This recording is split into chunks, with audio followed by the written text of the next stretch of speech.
Hey everyone, what is up? Hopelessdragon here with another video. So I finally got the rest of the cards from my Yosenju deck, so I'm going to go ahead and do a deck profile on it. I am using the anti-meta build. The pendulums are fun, but I feel the anti-meta build is just slightly better at the moment, but really you can use whichever you want. But yeah, I'm going to get right on into it. I'm running triple Yosenju Kama 1.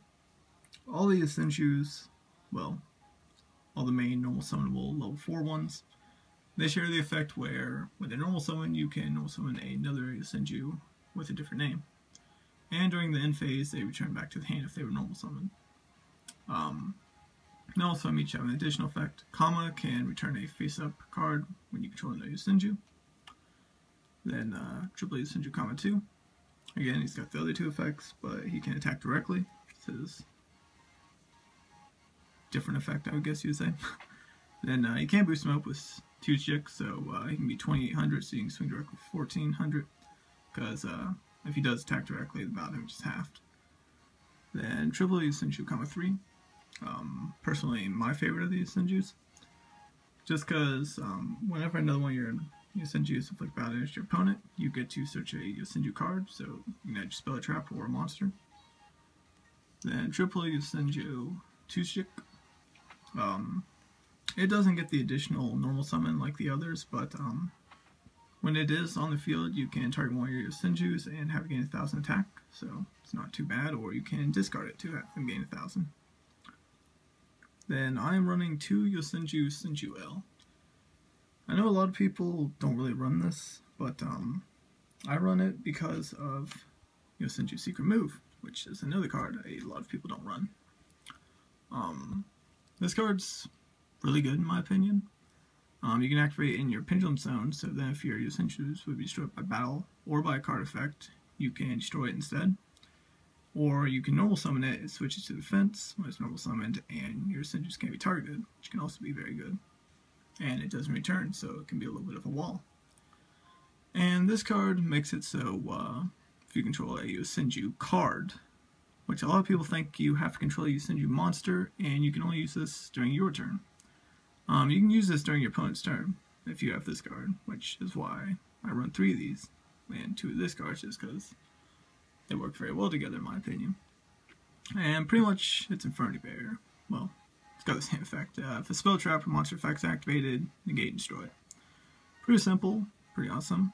You can only control Yosenjus to activate it, but that's the main thing that I control in this deck. Since it's anti-meta, I pretty much just keep the Yosenjus on the field and just try to protect them and swing. But you can go into Exceeds if you need to. Yeah, I just kind of want to clear that up, because I've seen a lot of people that don't run this card just because they're like, you can only use it during your turn. Not during your opponent's, but during your turn, because you have control while your Yosenjus they summon. But yeah, if you just look right here, it says at least 1 Yosenju card, so you can have this in your pendulum zone or face up on the field. Either way, it doesn't matter. So yeah, this gonna throw that out there. We're continuing on. 1 Thunder King Ryo. It can conflict a little with this deck, but hurts your opponent more than it hurts you, which is really good against the Necros deck since they can't add cards. So one of him, if he ever went up higher than 1, I would probably throw another, but I don't see that happening probably anytime soon, because they don't do cool stuff in the TCG like that. And 1 Fossil Dino. I've tried it at 2, and I've tried it at 3. I did not like it at all at 3. 2 was okay, but I feel like I like it better at 1. Certain decks they can be pretty decent against, than others it doesn't really do all that much. So I feel 1's a pretty good number for the deck, and this is where I like it. So that's it for the monsters. And on to the spells. I'm running triple Pot of Duality. Duality is just a really great card for searching out different things in your deck, helps deck thin a little bit, adds more consistency. I really like it. And triple Fire Formation Tenki, since pretty much all the Yosenjus besides 1 Pendulum are all Beast Warriors, adds a lot more search power to the deck and gives them all a little bit of a boost. Then 2 Mysticals. I am sliding a third, but just for room issues, I'm only running 2. And a lot of people are dropping back row, so 3 isn't always needed, I feel, against certain decks.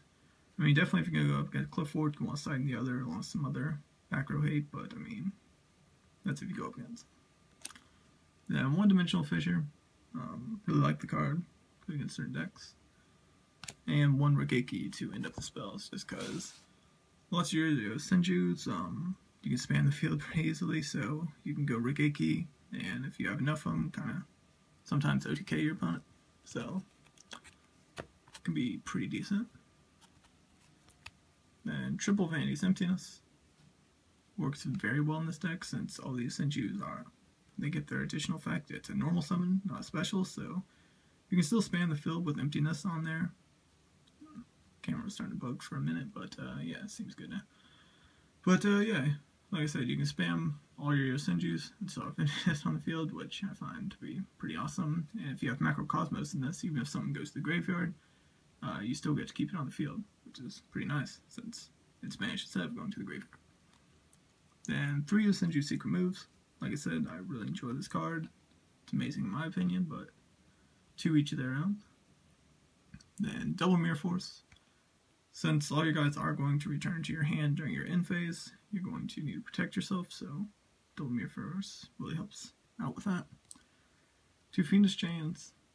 Again, just some added protection, stop certain effects. Torrential. Since all you guys return, you can just blow up all your opponent's monsters. Warning, a little bit more safety. Bottomless, same thing. And a Macrocosmos to finish things off. So that's it for the main deck. On to the extra. I'm running 1 Satella Knight Constellar Diamond. Just because you can make Delteros in this deck, since you can span the field very easily, like I said, and you can go to him, which pretty much shuts down Burning Abyss or Shadal's if you end up to go up to one of those. So yeah, like I said, 1 Delteros, that's good with that. 1 Dark Rebellion, just beat over certain things. Karen Gorgon for switching that targeting. Ragna for anything that boosts. Well, not 101, but Tiger King, just because you can pull out another tanky, you can negate effects, decent in here. Now for 101, just because it can still suck up stuff and protect itself if need be. Harlan Draco, since you have your tankies, which can be fit some of the field. So it can make it so you got something that can attack directly that your opponent can't attack, so it can be pretty decent in here, I feel. 1 Castell for returning face-up stuff. 2 Lightning Chitoris. Just really player preference. I know a lot of people are just running 1 anymore and say you only need 1, but personally I like 2, even though I don't really go into the extra deck all that often in this deck. But if I do, I just like the option of it. I feel Chitoris is a really great card, but feel free to switch for something else if you want. I know they've gone up a lot in price. I got these when they were like 12 or 14, but yeah. 1 Exoton, just because it's still a great card, just in case you need a field nuke or something. 1 Abyss Dweller, still good against certain decks. And to finish things off, 2 Gaga Cowboys. Like I said, the deck can spam pretty well, can somewhat OTK. So you can normal summon out all your guys, swing, and then overlay for 2 of these, and burn your point for game if you can. So yeah, there was my Yosenju deck profile. I know it's a little long, but there's a lot to explain and everything, and yeah. I thank you all for watching, and see you guys later.